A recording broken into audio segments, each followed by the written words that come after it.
मिळेल आपण देखील तेलंगणा सरकारला पत्र लिहिलं आहे। आणि अध्यक्ष महोदय, न्यायमूर्ती शिंदे यांच्या अहवालातील शिफारसीनुसार या ठिकाणी ज्यांच्या नोंदी आढळलेल्या आहेत त्याप्रमाणे प्रमाणपत्र वेबसाईटवर अपलोड केली जात आहेत। म्हणजे अतिशय ट्रान्सपरंट आपण ती सिस्टीम ठेवलेली आहे, कुणालाही बघता येईल। त्याच्यामध्ये असंही कुणाला वाटलं बाबा यांनी जातीचा दाखला खोटा केलाय त्याच्यावर तक्रार करण्याचे देखील अधिकार त्या कायद्यामध्ये आहेत।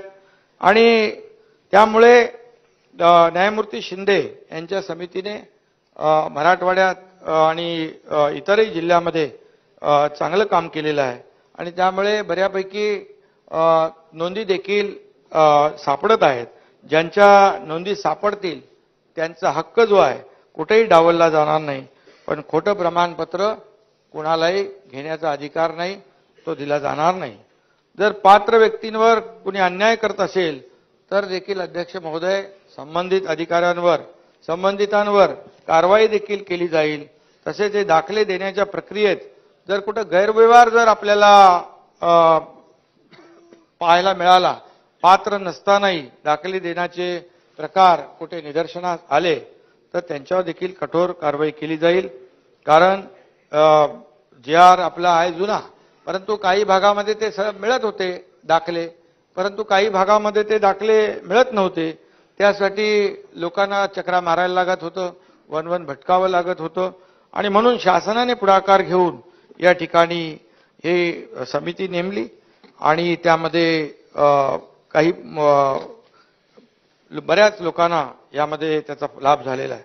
सर्व समाज घटकांसाठी असलेल्या संस्थांच्या कार्यक्रम आणि योजनांमध्ये समानता असली पाहिजे अशी अनेक सदस्यांची भावना होती आणि म्हणून सर्वांना समान न्याय मिळेल या दृष्टीने अध्यक्ष महोदय बार्टी, सारथी, महाज्योती, TRTI, अमृत या संस्थांच्या कार्यक्रम योजनांमध्ये एक समानता आणण्याचा निर्णय देखील आमच्या सरकारने घेतलेला आहे। आणि अपर मुख्य सचिवांच्या अध्यक्षतेखालील समिती याबाबत नियोजन करते आहे। प्रत्येक संस्था त्यांचा वार्षिक कृती आराखडा तयार करून तो समितीसमोर मान्यतेसाठी ठेवेल। या संस्था विविध घटकांसाठी सामाजिक, आर्थिक आणि शैक्षणिक उपक्रम राबवत आहेत। त्याचप्रमाणे फेलोशिप, विद्यार्थ्यांसाठी स्पर्धा परीक्षा तयारी, पोलीस आणि सैन्य भरती प्रशिक्षण, कौशल्य विकास, संशोधन आणि प्रशिक्षण, वसतिगृहामध्ये प्रवेश, न मिळालेल्या विद्यार्थ्यांना देण्यात येणारा निर्वाह भत्ता, स्वाधार, स्वयं आधार अशा वेगवेगळ्या योजना या ठिकाणी राबवण्यात येत आहेत। PhD फेलोशिप योजनेत बार्टी, सारथी आणि महाज्योतीमध्ये प्रत्येकी 200 विद्यार्थी तर TRTI मध्ये 100 विद्यार्थ्यांचा समावेश करण्यात आला आहे। सारथी वाढवायचे ना, सारथीसाठी 300 कोटी रुपये तर बार्टीसाठी 300 कोटी रुपये, महाज्योतीसाठी 533 कोटी रुपये निधी आतापर्यंत दिला आहे।